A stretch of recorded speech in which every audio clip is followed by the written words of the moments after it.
welcome to Can You Keep a Secret, part of the Pull Tab Sports family.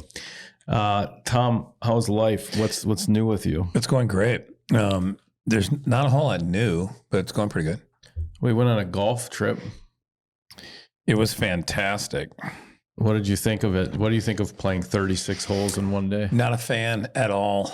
I'm a 9 to 18 max, but it was fun. I mean, we did the scramble part on the back. It's a tough spot because the second 18, the quarry, is definitely more difficult than the front 18, the legends.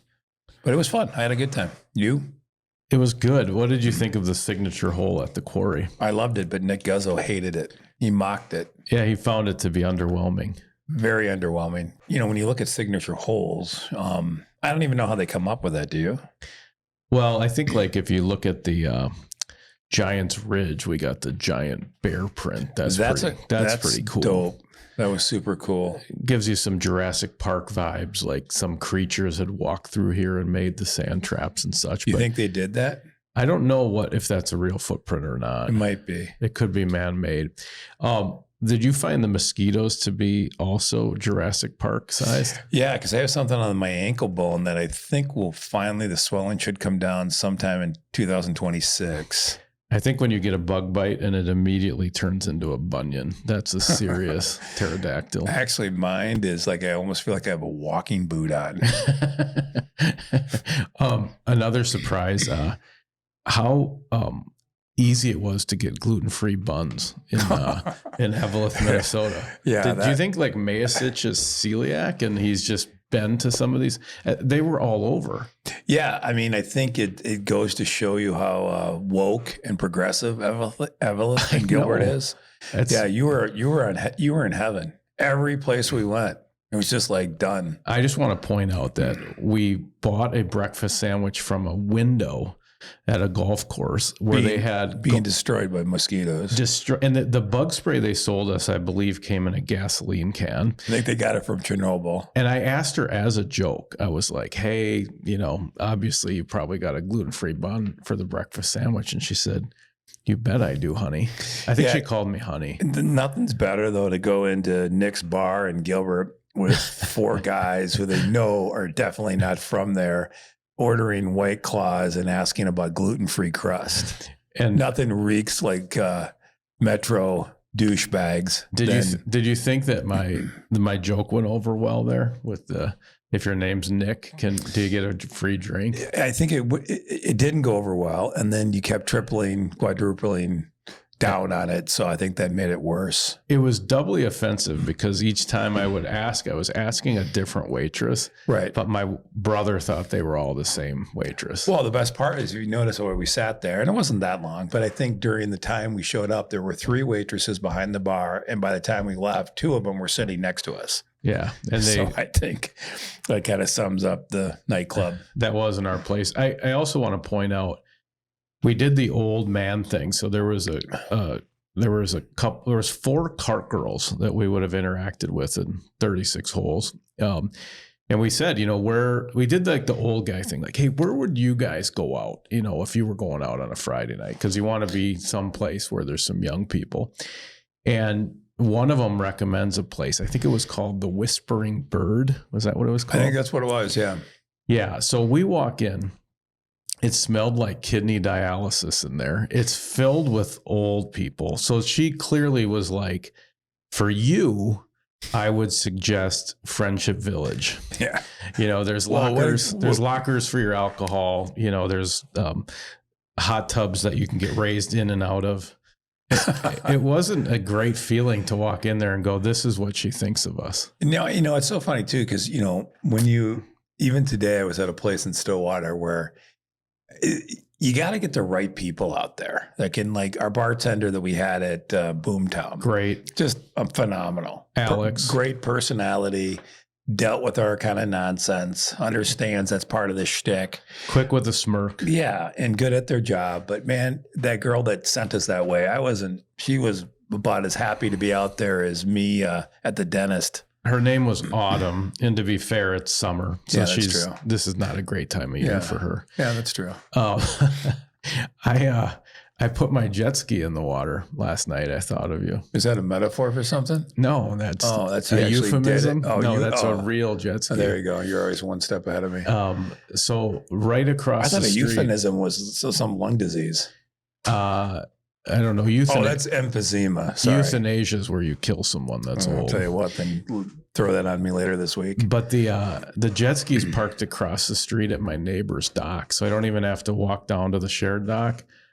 I could start my morning, like I could have a cup of coffee and spin around the lake on the jet ski every morning. Why would you do that? I don't know. Maybe to make me happier or better at my job. Like little a la Kenny Powers, maybe put American flag draped around your shoulders. Yeah, maybe a big flag in the back. You should start doing that. Then eventually, like 10 years from now, you'll be that guy. I think so kids will be on the dock and going, oh, there's that John King. He's been doing that for 10 years.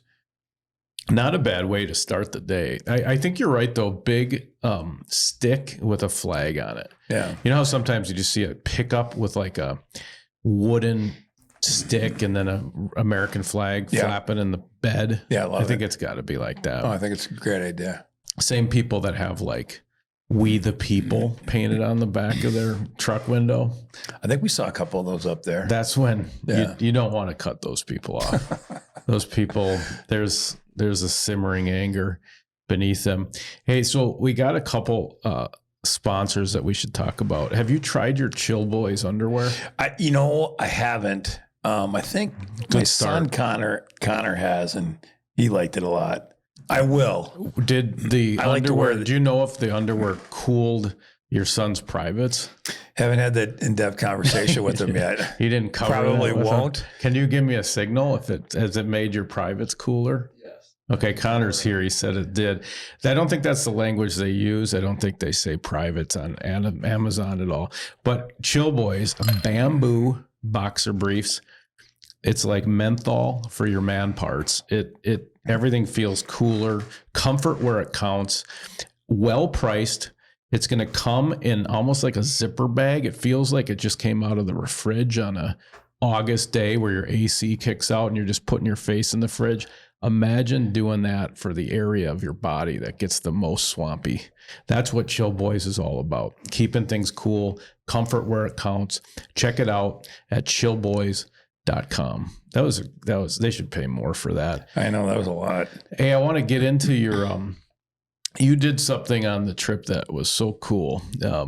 We were out on Friday night and we went to Boomtown where Alex took care of us, the bartender, and they had really good food. And I think you were in a position where you didn't know exactly which choice to make. Are you going to get ribs? I know you are a fan of meat, ribs and mac and cheese, or are you in fact going to get the nightly special, which is all you can eat fish fry with fries?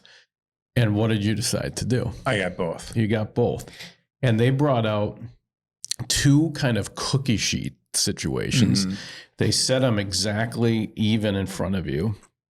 And you ate like you were on death row and it was your last meal of the day. You actually would do like 5 pull tabs, maybe dip into some fish, back to the pull tabs, 1 rib.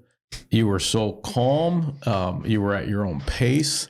I thought it was one of the coolest things I've ever seen. Yeah. So I have a unique personality in the sense that I do this quite often. If I get to a restaurant that I see multiple things I like, I'll order them. Which is so and then I'll great. Share. Like I shared the fish. I knew it was all you can eat. And the fish was phenomenal. The ribs, no one kind of jumped in on. So I got a half rack instead of a full rack and just kind of nibbled on them. We had mac and cheese and all that stuff. But I've been out with some other people where I might order some breakfast, I might order some lunch, I might order some dinner, and I just kind of pick at it. And you've said when you first debuted this, maybe with a club sandwich and some breakfast, some people can kind of be confused. Yeah. When you they stare at you like, are you picking this up or am I picking this up?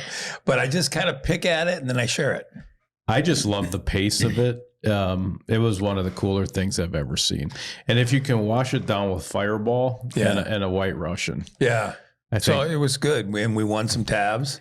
I think we hit a 200. I think the The ribs were just harder to get at. They were on the Yeah. far right. Yeah, that was by purpose. So you had to get, I would have had to reach across you. Yeah, you know how that works. Not well. Or the other guys would have had to get up from their seats. And you know their level of energy, that's not happening. No, after 36, my brother had the shoulder strap on. Hey, so Father's Day this Sunday. Hopefully this will be out by then if Gabe can get his thing going. What's that look like in your household? Definitely not as big as Mother's Day. Mother's Day is more of a celebration. Oh yeah, that's a celebration. That's the balloons and the streamers and, but well deserved, right? You know, moms do all the heavy lifting. I don't really know. I mean, my wife's talked a little bit about maybe brunch.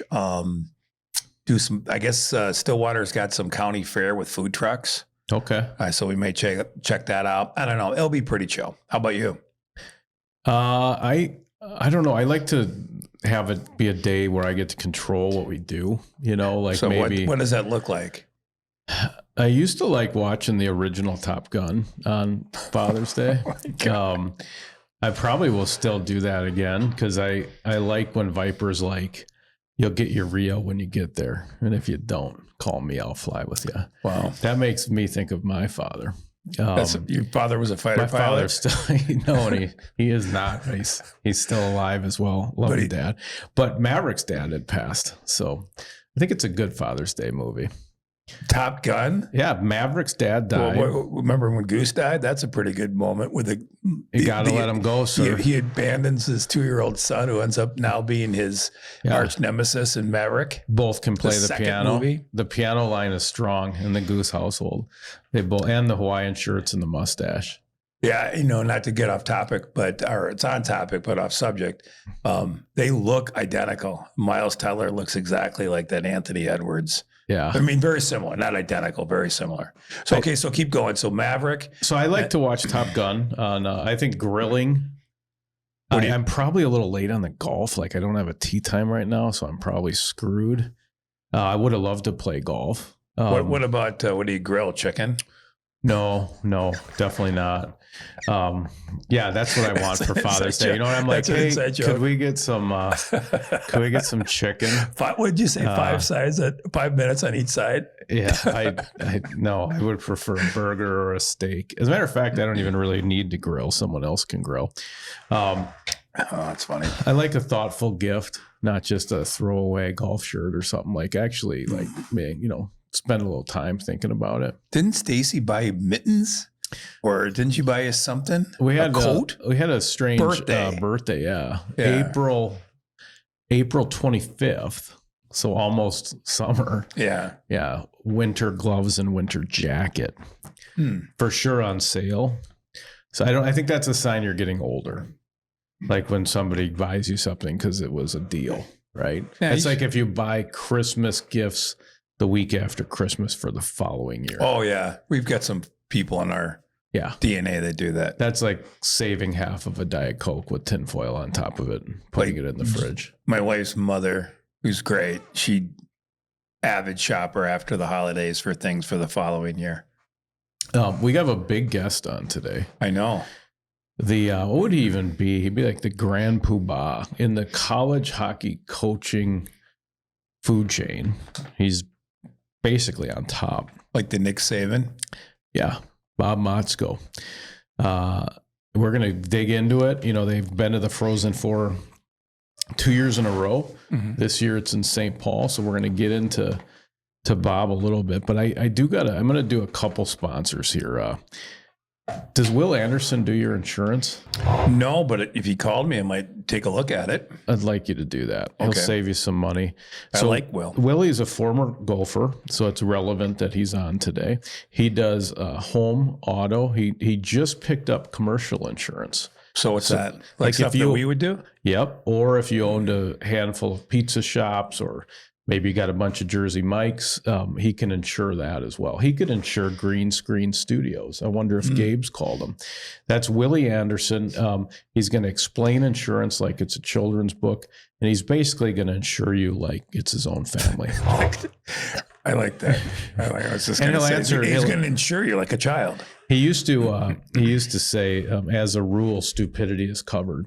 I did have a moment with Will where he said to me the other day, he said my pontoon had come dislodged from the dock because I don't know how to tie sailor knots, and I'm not a lake guy at all, and he's just banging into another boat. And you live on a lake? I don't want to say that on the record. I don't know if it touched the other boat, but it had come beyond. Okay. I have no idea. Probably didn't. Yeah. But he had been walking by and he kind of tied it up. And when he was leaving, he said, "Hey, you should get that insured, the pontoon." And I said, "Are you kidding? You know, it's already with you."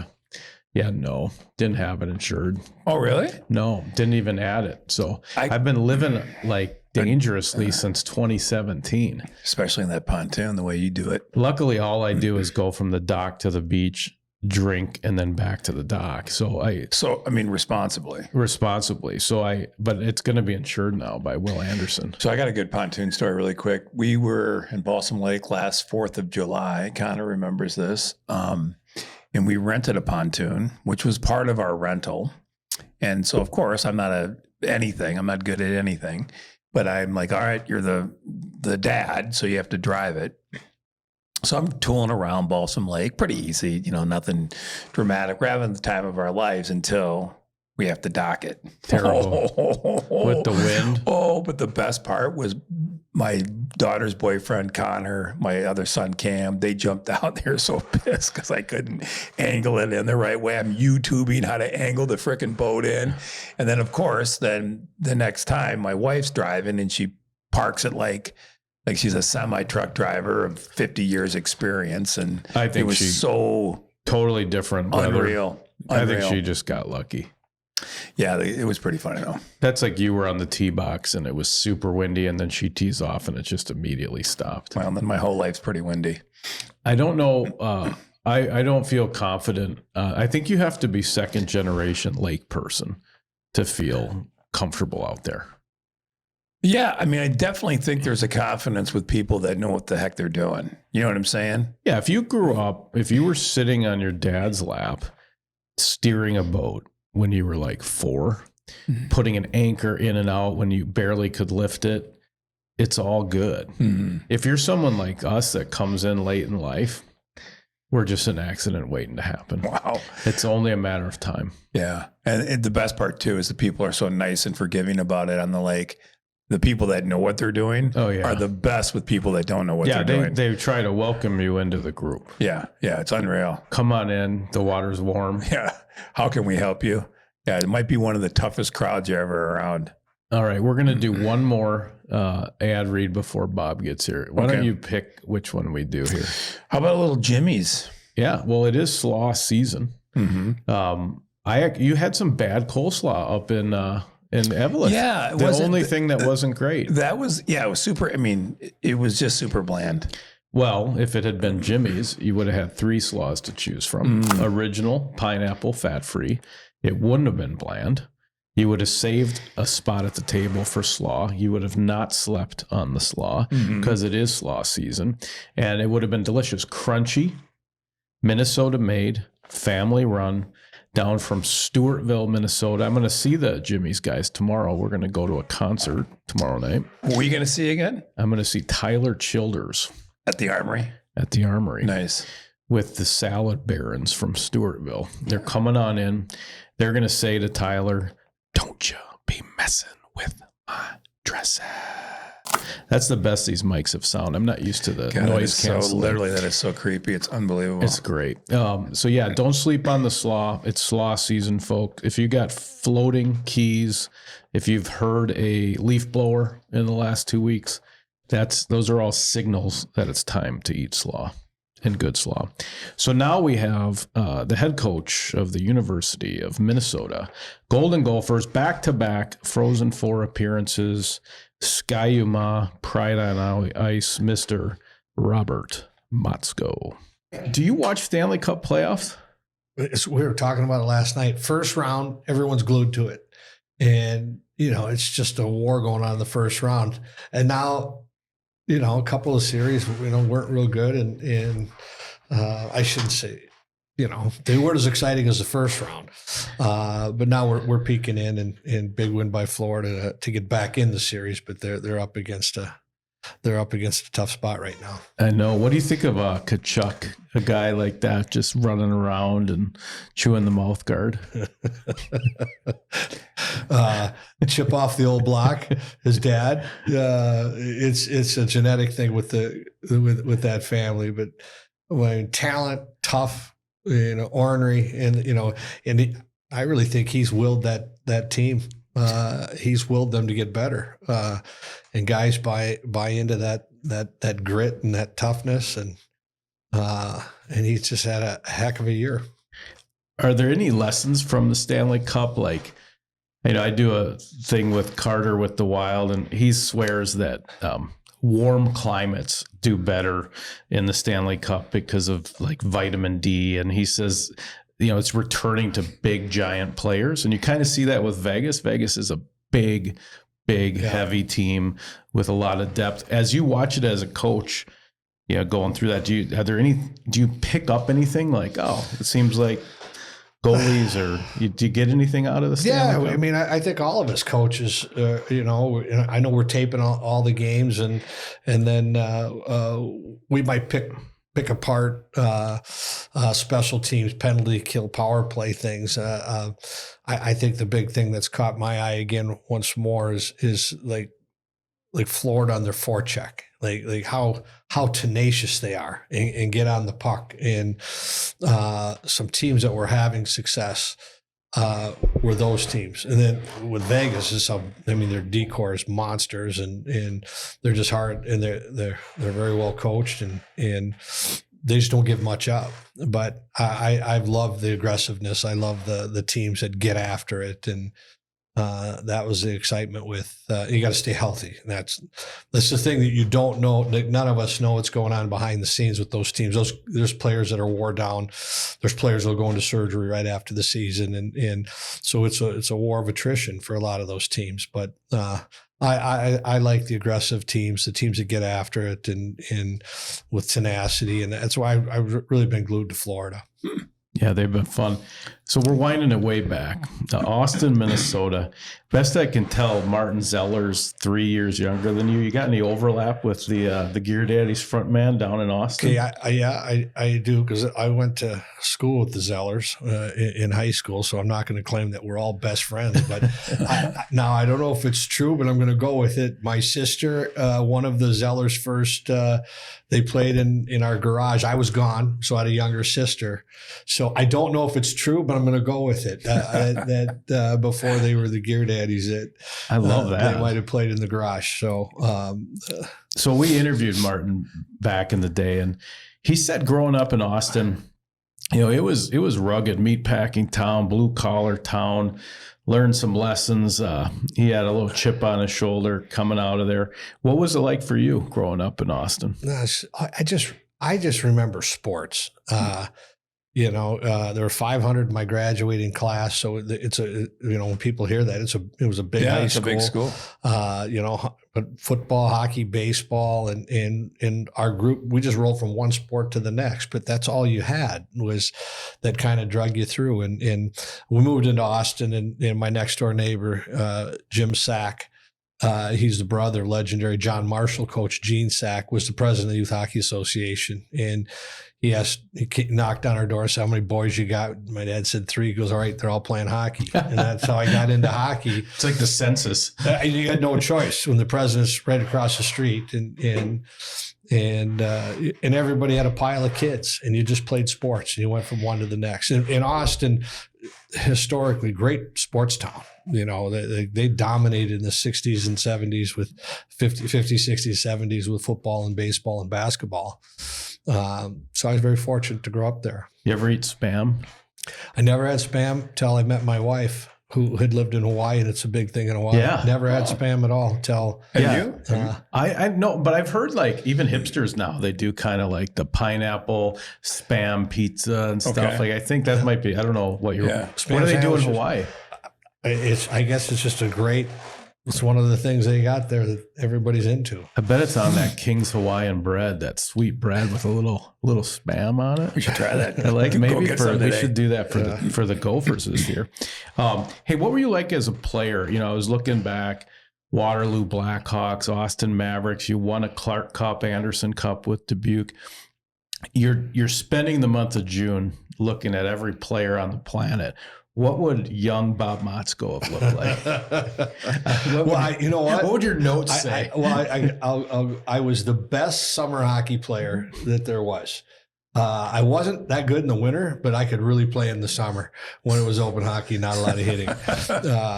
Vitamin D. Yeah, there you go. Is like all guys, I like to score goals. I like to be on the offensive side, and I didn't get there as much as I wanted, but I got enough to keep me interested in the game and really become a love and a passion for it. And what really turned Austin was the Austin Mavericks. They got a USHL team, and Lou Vera was one of the first coaches to come in, and he's coached a couple Olympic teams and one of the great ambassadors for USA Hockey. So if you were playing hockey and then started to see, the Vulcans would come to town, and the old Sioux City in Waterloo, and that's what turned me to. Baseball was my sport until the Austin Mavericks came to town, and that introduced me to hockey at a higher level, and away we went. Was winning the Clark Cup, was that a big deal for you as a player? Was that kind of the first moment of like, wow, this could be a bigger thing for me? For sure. I mean, like that team, so played for the Waterloo Blackhawks my first year, and then that summer they sold our team. So Skate Sharpener, there were, I think, 6 return. Jack Barzee was the coach, legendary coach. We went to Dubuque. And so same team, just new name. And then little history, the Waterloo Blackhawks then bought the Hennepin Nordiques, and all the Hennepin players went down to Waterloo. And that team in Dubuque was we won everything that year. We won the Clark Cup, Anderson Cup, and the national tournament. And ironically, I was just in Green Bay last week, and that's where we won the national title. And the little motel we stayed at right by the old Brown County is still sitting there. And I took pictures of it and sent it to one of my roommates that was on that team. And it was special time. Dubuque, a meat packing town, knew nothing about hockey. But very quickly, as the season got going, we sold out probably after the first month, every game the rest of the year. And we were celebrities in Dubuque, Iowa. I bet collar popping. So you play play at St. Cloud, and then Herb Brooks. How does the coaching thing happen? Who kind of reaches out their hand to you, or do you raise your hand? How do you get into how do you cross over as a coach? Well, So I was at the University of Minnesota for 2 years. Yep. And Brad Buteau cut me twice. And I think that's still one of the great stories. I literally cut me twice. And then it was after, if I wanted to play hockey, I had to leave. I mean, I had to find something. But John Perpich got the job for the Minnesota Gopher assistant. He took the head job at St. Cloud State. And they wanted to do bigger things there. And John Perpich, big name, Gopher, great person, great coach. 4 of us transferred there. Mike Brodzinski, Paul Miller, Jeff Tillett, and myself transferred to St. Cloud. And 2 years of playing there, but I still had a year of school to go. And then how crazy, if you think back to 1987, Perpich takes the Ferris State job. And St. Cloud's got to hire, and I love this story. St. Cloud's got to hire a coach. So the AD goes, I'm going to call Herb Brooks. Like, someone had to call him. And then Herb took the call. I'm going to call Paul McCartney. Yeah. And, we're talking 87, 7 years removed from 1980. And he'd been in the NHL just right after New York. And Herb took the call and said, all right, I'll do it. I mean, I don't know how it all played down, but Herb Brooks comes to St. Cloud State. And at that time, and I might be off on some of my details, but there was talk of a 5-year plan to move St. Cloud State from Division II to Division I. And Herb did it in 1 year. And Craig Dahl came in as assistant. And I remember I knocked on the door in the spring, late in spring. And Craig handed me a packet. Here's your workout. I said, no, I'm not here to work out. I said, I want to get into coaching. Is there any chance that, you need any help? And he said, well, let me talk to Herb and we'll see what goes. And the next day he came in, he goes, yeah, we'll put you to work. So he gave me a stack of envelopes. I had to run to the mailroom. So I started carrying envelopes to the mailroom, and then, that fall Herb showed up, and how fortunate I was to be on that staff. And they let me be part of all the, everything that went in. You were just a sponge taking it in. Like people ask, I don't remember. I just knew I loved what I was doing. And then I went from there to the USHL and started my journey. So were there any kind of, with Herb or even Dahl, any like bumper stickers you remember, or things they always did, or phrases they had, that you find yourself still remembering now, or is it just a blur? It's kind of a blur. I do remember the attention to detail. The word on the street was like Herb was just going to be around a couple of days a week and on weekends, and there was no truth to it. He was the first one in the office. He was there every day, and he put everything he had into coaching and in the detail that went behind it. So I'm really still a player in heart, and you didn't realize I do remember one thing he said: you give the players everything they need, that way they can never blame you if it doesn't work. And probably one of the things I remember, and just the detail down to, even there was a poker chip they put on the stall, and you turned it over if you needed your skate sharpened, or you left it one way. And that was a little detail that's things that I'm sure he picked up somewhere. And all of his we're all thieves, coaches are, I've never made anything up. I've stolen everything that I've ever done. So. You had something? Oh, no. I mean, it's super, super interesting. I guess that one of the questions I had is, based on what you just said, do you still take things from other coaches? Oh gosh, yes. Like you? Yeah, all the time.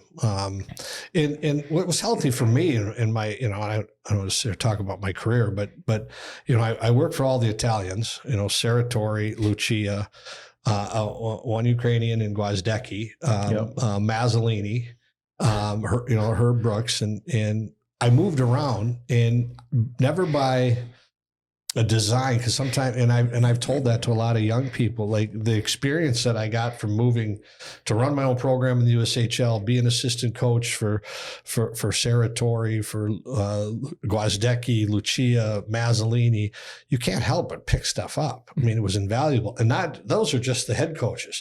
Then the plethora of assistant coaches that you're around when you're in this thing. That's your journey, and when you're young, it's trial and error, and then you kind of gravitate to the things that fit your personality and how you want to do it, and you got to be a good thief. Do you look for your assistants to bring something that you don't bring when you look at your assistants? Well, that's the old standard. You're going to hear it. You don't want a yes guy. You don't want anyone to be afraid to tell you you're wrong and shut the door on you and tell you what's going on. And you want to be on the same page. You want great loyalty. As you go through your season, and I'm sure every sport's going to tell you, but the great thing in our sport is we just have such doggone good people, and surround yourself with good people, and you got something going.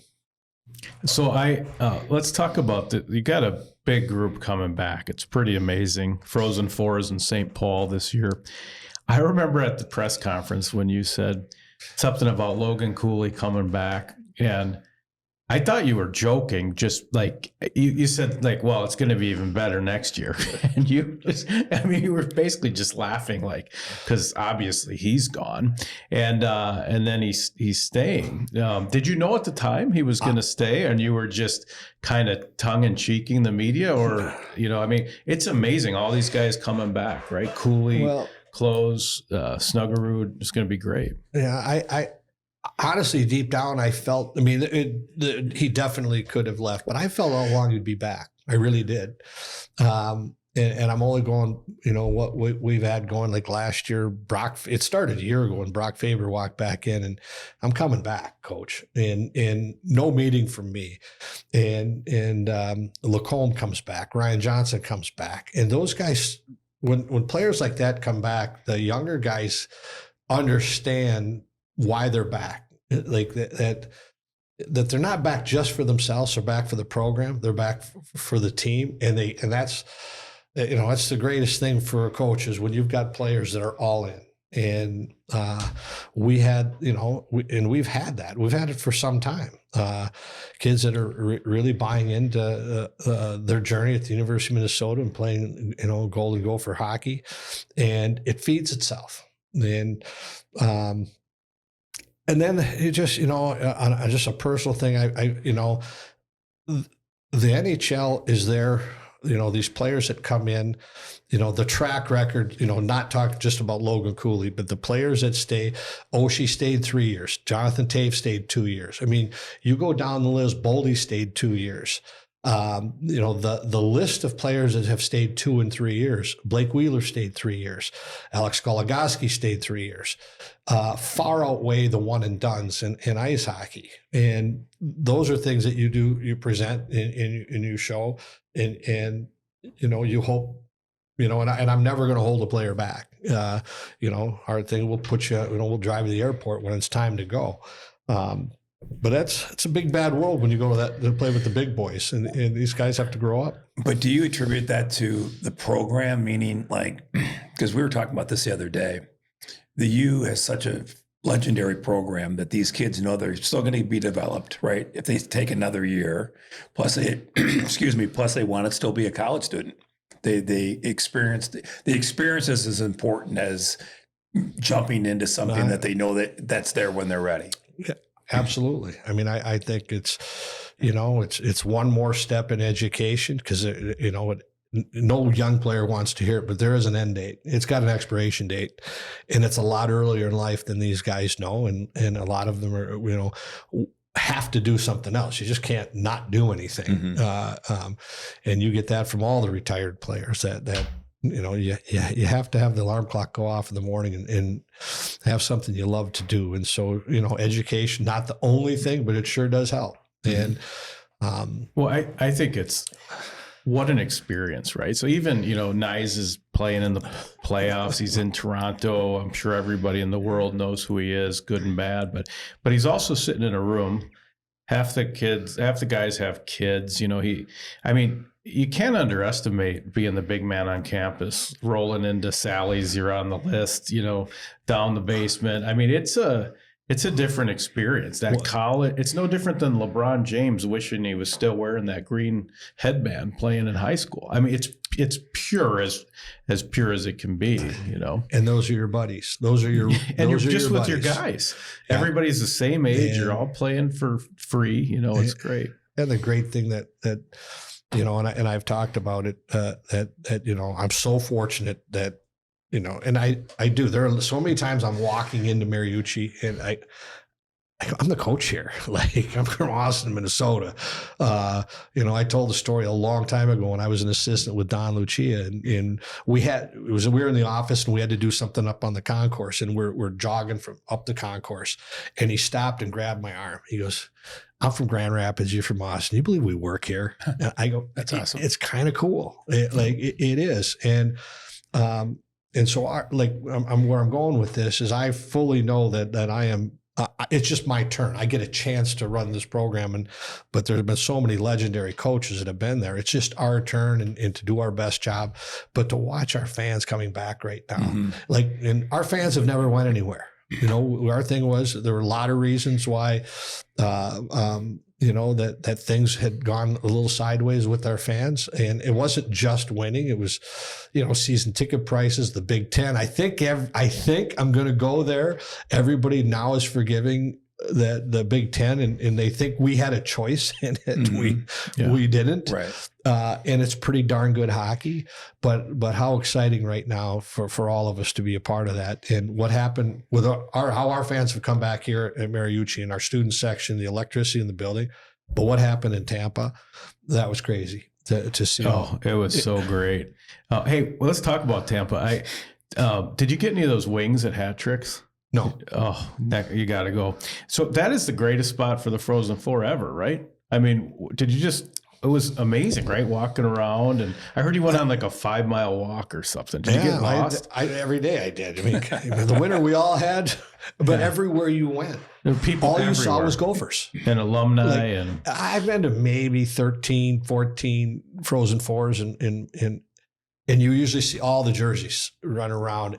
All I saw was gophers. Now, I don't know if I was just on the right street or the right path, but, John, if you were there, you saw it. And, and part of it was, I think, the winter we had, and it's in Tampa. Now, I did get a nasty, I always have to watch what I say, in this, because, fans love to beat you up, and because I was bragging what a great spot it was. And, and don't forget it's in St. Paul next year. And we're excited that it's in St. Paul. But let me tell you, it was pretty cool being in Tampa. And if you were there, you understood why. And the only thing that was wrong for us was the last 3.5 minutes.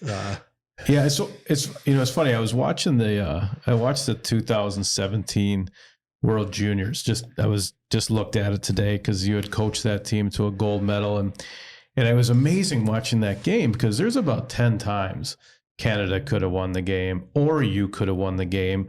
You got a shootout. I mean, it's razor thin.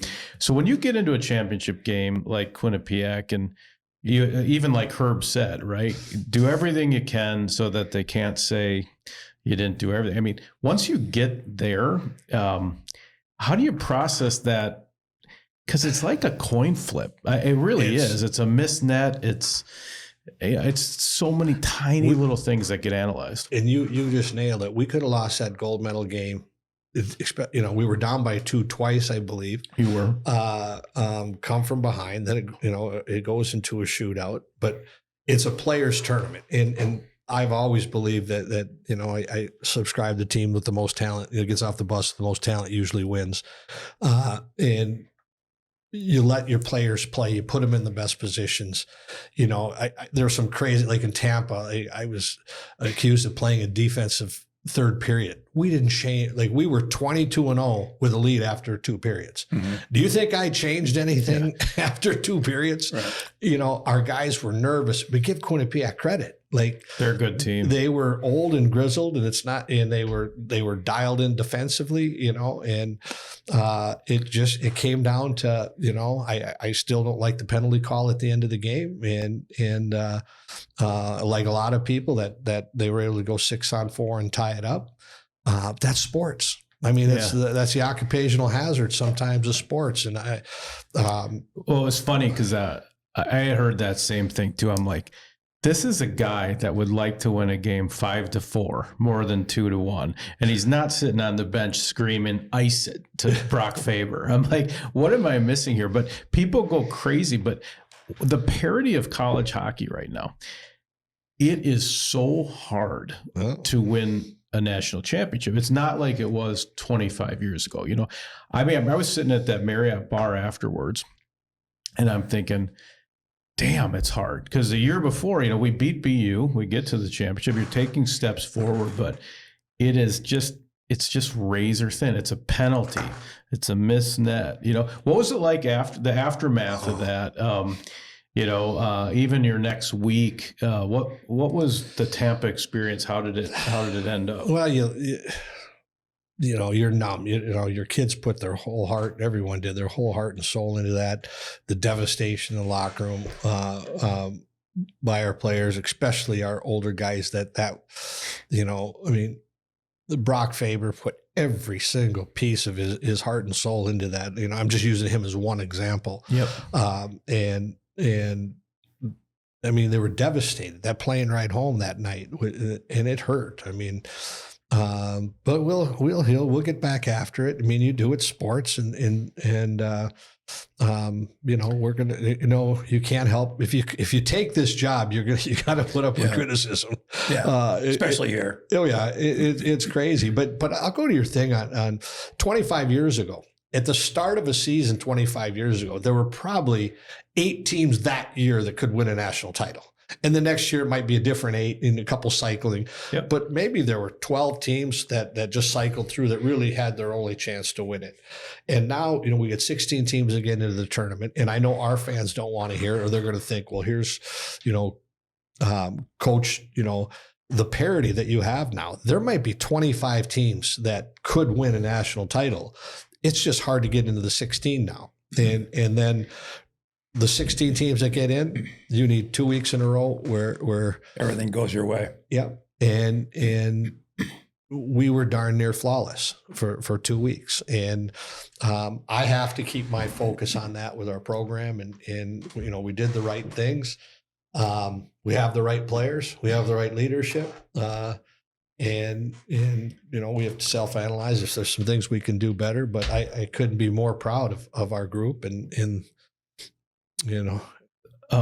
let's do a couple fun ones. You aware of this fake Bob Motzko on Twitter? It Yes. was fake Don Lucia, I believe, before he was fake. Same kind of group. I think it's the same guy. Right. Okay. It's pretty great. Have you ever checked this out? Oh, guys, I won't follow him, but my wife does. He doesn't. And There's my nothing. daughter. There's nothing mean spirited. It's actually quite wonderful. He's funny. Let's compare your real day with what he said you did. So this would have been before the BU game. He does wake up and says, "Sucks to be you." That's his lie. He says, "So was this at all like your time in Tampa? Wake up, breakfast at Perkins on Gulf to Bay Boulevard, chocolate chip pancakes, yoga session, conduct final elite coaching prep session of the season, dominate, win, put on a new T-shirt and hat, pose for picture at center ice." This is kind of like, this is how he envisions it for you. Yeah. I do like he said. He fake Bob Motzko seems to enjoy jet skiing, and he's partial to Dippin' Dots. Do you ever? Are there Dippin' Dots at Mariucci? No, I'm not a Dippin' Dot. Yeah. Or a jet ski or sweater vests. You like the sweater vest, though, right? I do. He I'm thinks cold. I get cold. I'm actually freezing on the bench. Makes sense. And Are you superstitious? Like when you, no, you don't do the same tie stuff and all that. yeah, I kind of have some. I'm not.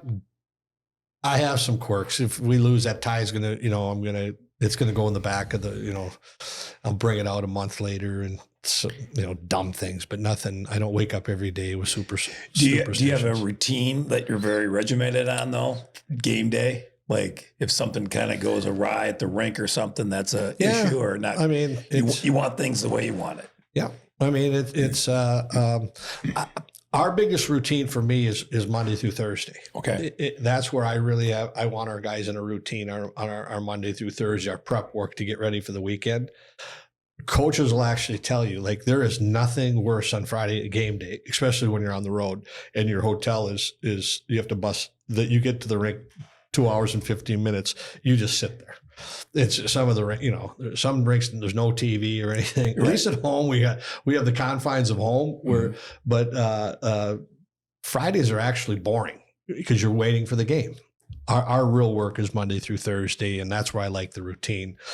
And we keep our guys on a schedule, and we try not to deviate off our schedule unless tweaks need to be made to it. So Frozen Four in St. Paul. A lot of guys coming back. Cooley's quote was "one last go at it," which I like. You got a bunch of players that are staying. You've got some seniors, your goaltenders back.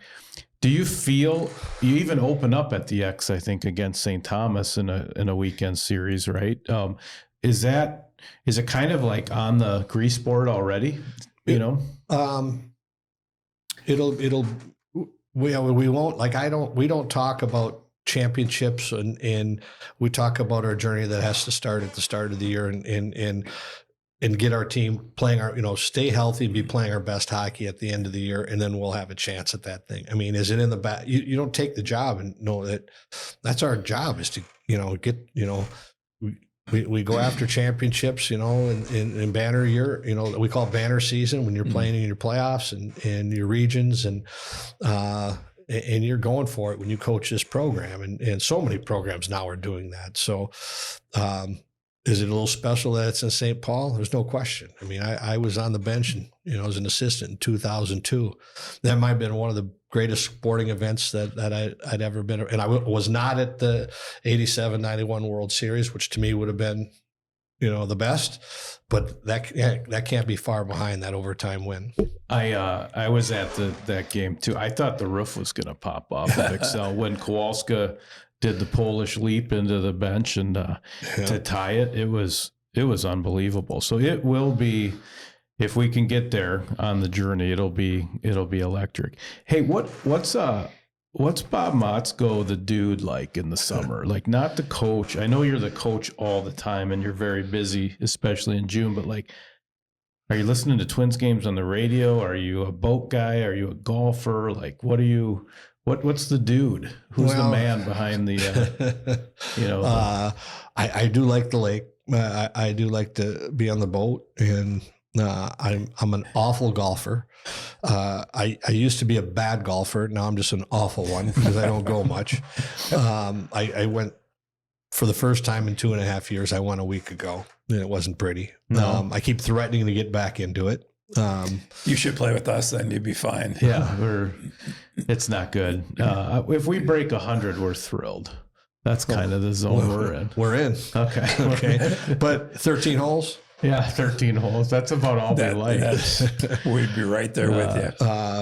But I'm at that where my youngest son just graduated. So really for the last, it was following kids. It was, baseball and junior hockey tryout camps, and your kids occupy your time. And so my wife and I are heading toward uncharted waters where, we're the empty. And it's an experience. And we're heading down that path right now. And we do like to travel, and I mean, it might be the Black Hills, nothing, it's not going to be extravagant all the time, but what kind of music you listen to? Like if you're on the boat, what are you listening to? On the boat will be country. Good. Yeah. Good. It'll be country. We could do a whole show on music, because I just look at the generation of music we grew up with. Yeah. Amazing. And then I don't know what there is now, but what we had. Well, it's truly unbelievable to have, whether it's Guns N' Roses, Poison, Led Zeppelin. I mean, all Foreigner, of it, Cheap Trick, all of it. Poison, Cinderella. It was all happening. It's amazing. Then you had U2. It's crazy. So maybe streaming's ruined that. Who knows? One thing I do, I like Vegas, but I'm not a gambler. I'm not a gambler at all. But I love going to concerts in Vegas, and a lot of the goes through. And I went to Kool and the Gang, a handful of years ago. Celebration. We had ticket, Kool and the Gang, but it was awesome. And saw Foreigner and Cheap Trick there, and because they're smaller venues, right, and some of the old bands come through. Yep. That to me is awesome.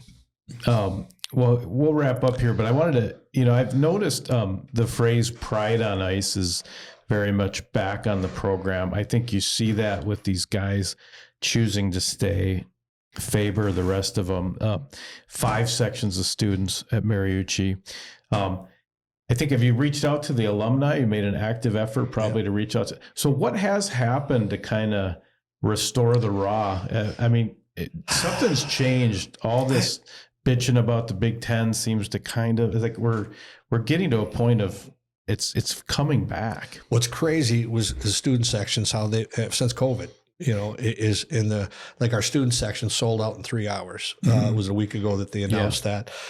Before, they said it used to take all summer. So that's something that I don't think that's just hockey. Yeah. I just think that there, school spirit, it's a great event, but there's a buzz about that right now. Our student section, our football games is fabulous. There's a great buzz, but this might be happening all over, but this is our world that we live in here in the Twin Cities. We're just in a good spot right now. there's a good buzz. We're along for the ride and try to keep it going as long as we can. And COVID hurt all of us in those efforts, but we've reached out. We're doing a lot of things with our alumni. We had special events going on with them, of course, the golf tournament every year, and they're excited. They want to be a part of it, and what a great showing too for our alumni. And obviously, John Mayasich makes the trip with us out to Tampa, but they were everywhere. They were, yeah. Like the national championship teams, they were everywhere. Yeah. And that Splitsville in Tampa was filled with Gophers. Yeah. So it's been cool. It's been cool. Has NIL or transfer portal been as big a deal as people on the outside think it is, or is it just another thing to kind of absorb and swallow? 5 years from now, it's going to be a thing to absorb. It's going to be part of the world, because I hope they change the timing. I'd like them to start it after the Frozen Four, because those of us that were playing. Yeah, you're at a disadvantage. This 2 years in a row now, we haven't gone into the portal. We just, like a year ago at this time, we lost a lot of players to signing. We had a couple of kids going to the portal. We lost 100 and some goals, and we were debating, like, do we go into the portal? But we liked our recruits, and I didn't know we were doing. I went with my gut.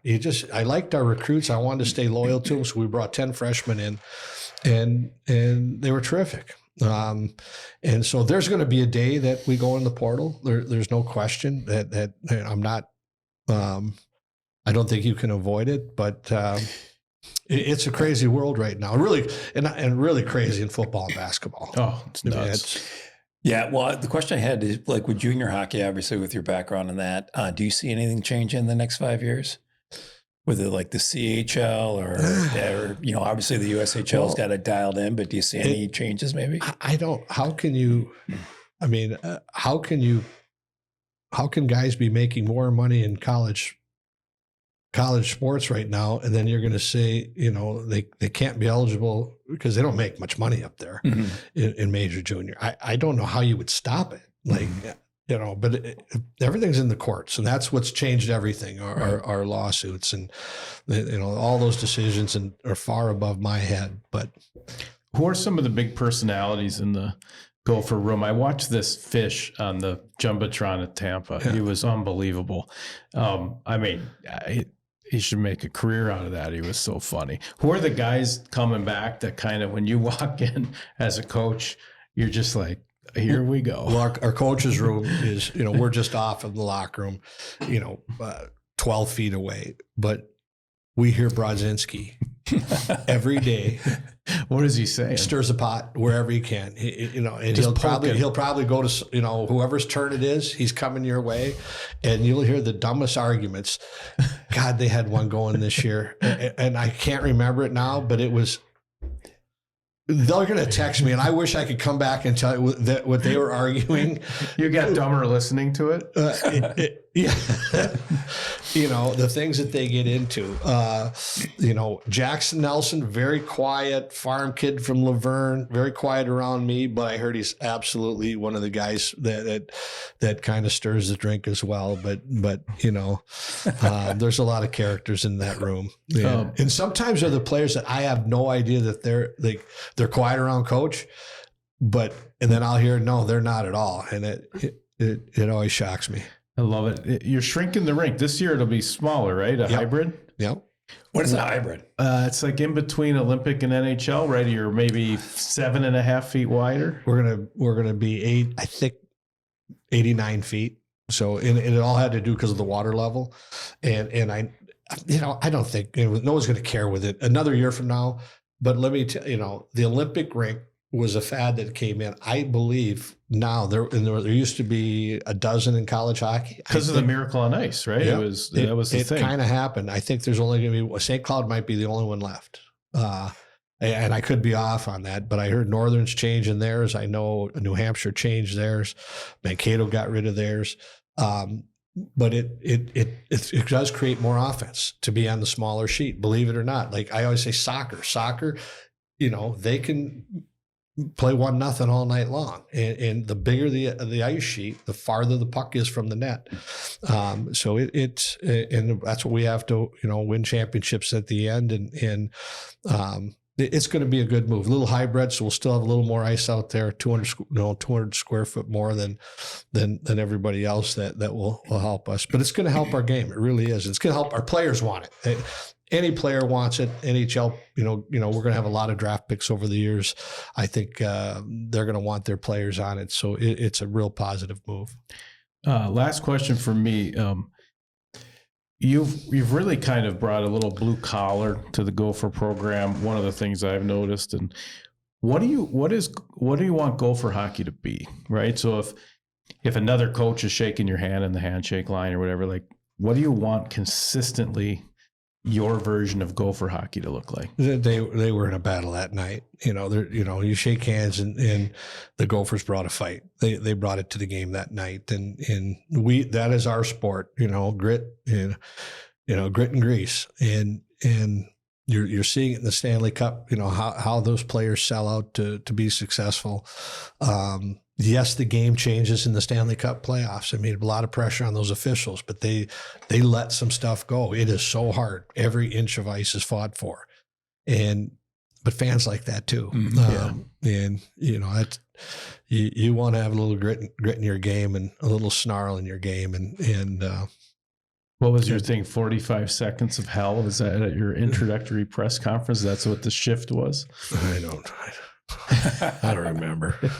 Well, hey man, we're happy you're here. Very happy. We hope the journey continues into downtown St. Paul. I am thrilled that the Raw has been restored. We got the students coming back. Thank you for joining us. Yeah, thank you very much. All right, thank you, guys. Thanks for doing this and talking Gopher hockey. It's been awesome.